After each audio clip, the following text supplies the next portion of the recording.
So brand new shoes, you can see it's the Air Penny 3. So without any further ado, let's go ahead and get right into it.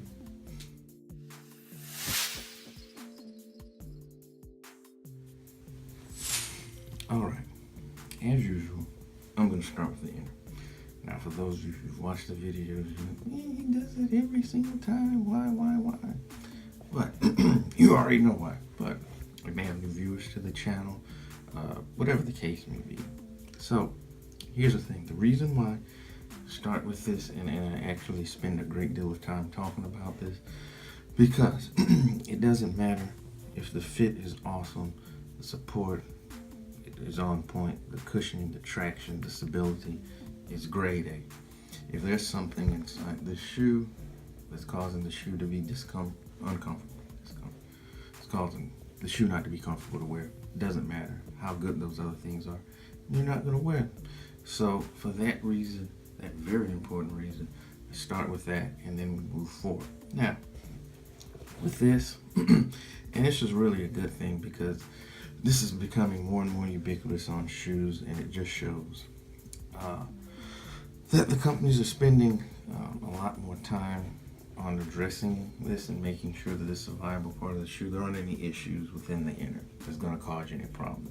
Now, as you can see here along the padded collar here, this is a very, very smooth, satiny type feel. It's not going to cause you any trouble.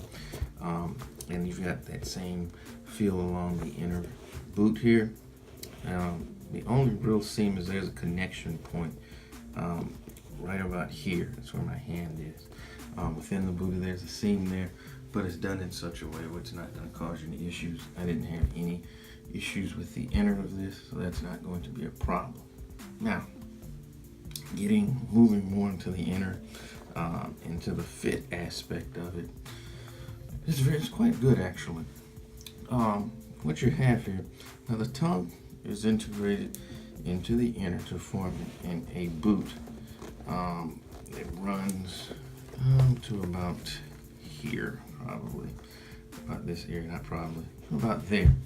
So you've got that inner boot there, and it actually does a very good job of working with the rest of the upper to hold your foot in place and to make the shoe very, very comfortable, as I alluded to earlier. Of course, we'll say this, because of this and how it fits, sometimes it can be more difficult than you'd like to actually put the shoe on, because this will have a tendency to slide down like that. So you definitely have to make sure that you use both of the pull tabs here and here when you're pulling the shoe on. This is, as I've said, if you need to throw on a shoe to go somewhere, may not be the one just for that reason. But that's not a performance related issue, that's just an ancillary issue. Anyway, down, now you've got these 3 elastic straps here that go across these ghillie laces here. And I had some I'm always kind of cautious about elastic fitting systems on shoes, just because in my mind I'm worried about frame with the elastic return to its original shape, state, and retain its elasticity. And actually this showed no signs, and I can show you after all I've done, no signs of fraying, and as you can see, it still does a good job of maintaining elasticity. And this is not just for aesthetics, it does actually play somewhat of a role in assisting with the fit, which again is very good. This inner works very well with the upper here, which is a leather based upper here. Not only in providing fit, it's flexible, which I'll kind of allude to later on. The break-in time was fairly minimal. I would say probably to my second wearing, the upper was broken and it was where I needed to be. And it's even with having this Foamposite wing here on the lateral side. The shoe flexed very well, which is a good thing here. On the upper here, as you can see, you've got some flex channels cut out there in the upper, and even how this dips here on the Foamposite wing in this area where it flexes there. So it flexes very well. It does a great job of actually holding your shoe in place. Considering this is great, considering this shoe was made all the way back in 1997, but it just does a great job. I didn't have any sorts of issues with internal foot movement, be it front to back, side to side, or up and down here at the heel plane here.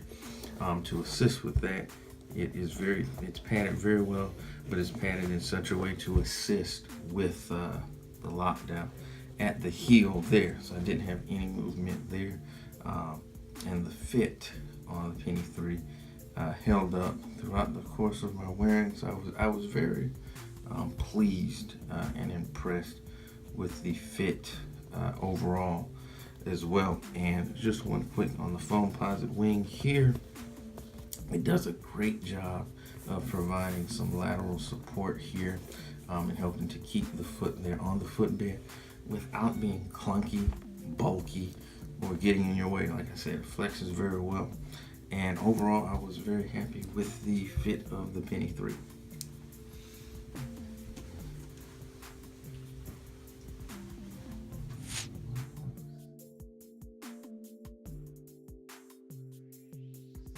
Now, moving down to the cushioning here, of course you've got my double lasted midsole here, so you can't really see it, but midsole is a Phylon midsole, and then you've got an Air Max bag here in the heel, and then you've got a Tencel Air, a Zoom Air unit in the forefoot.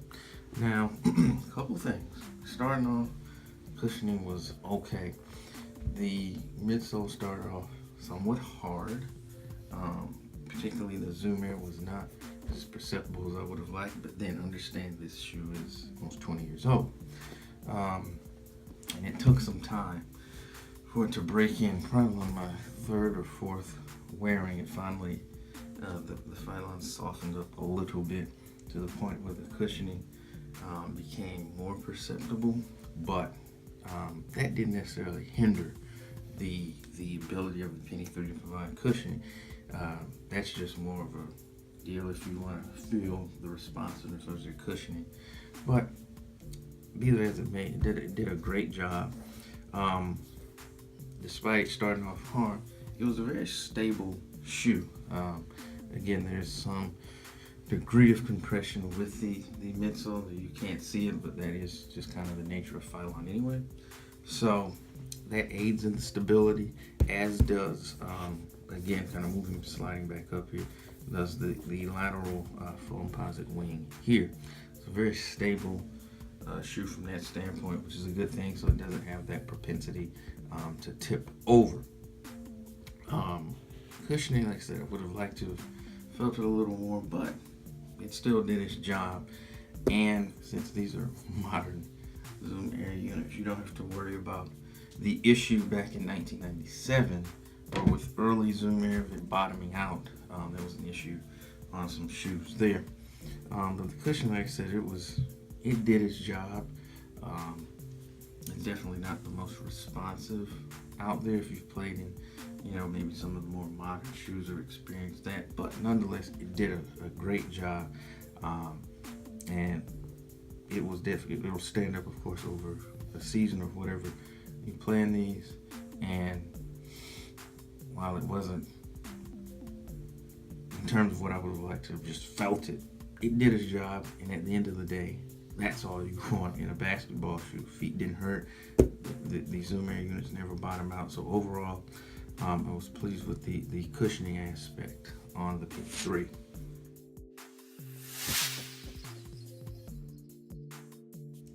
Well, moving down to the traction here. Of course, this is not herringbone. This is not anything that you see. You've got it sectioned off here into these sections here.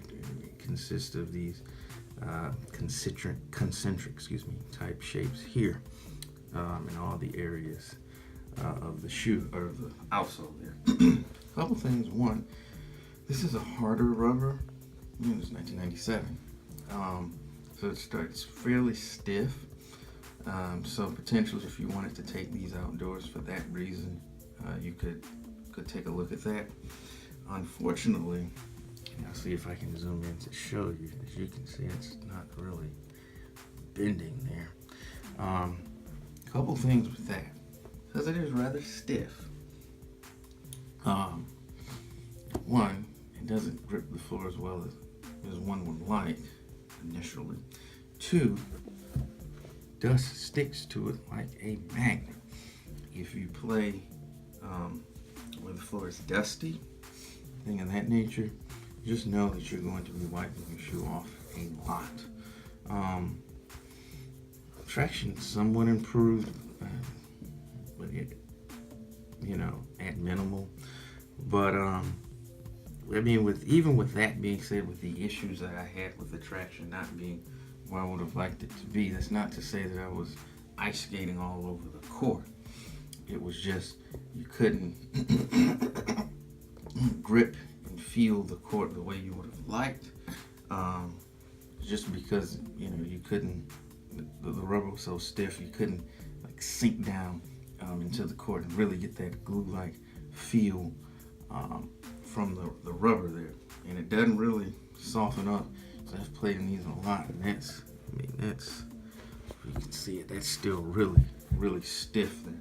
So be mindful of that, particularly if you play in a dusty court. It's just gonna be a wee bit off there. I'll say that.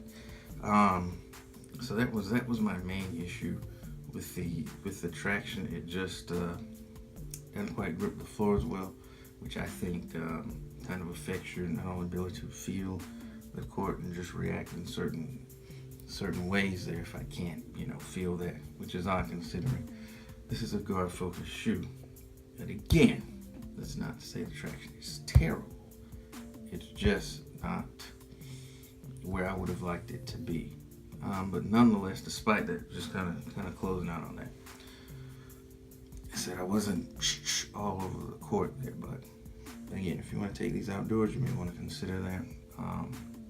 But the traction just wasn't quite there on the Penny 3.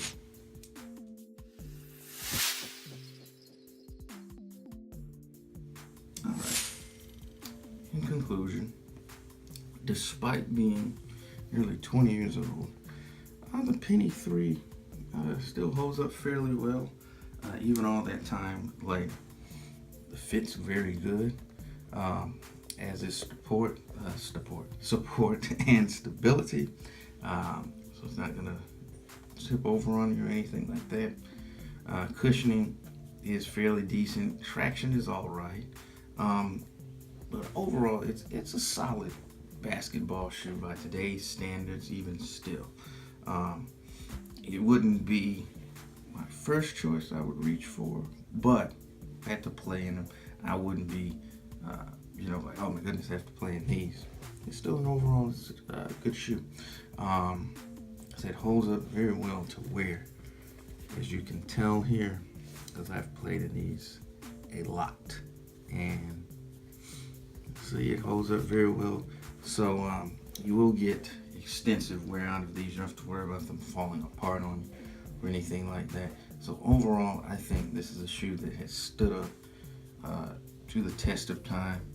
It was awesome back in '97, and even nearly 20 years later, it is still great today.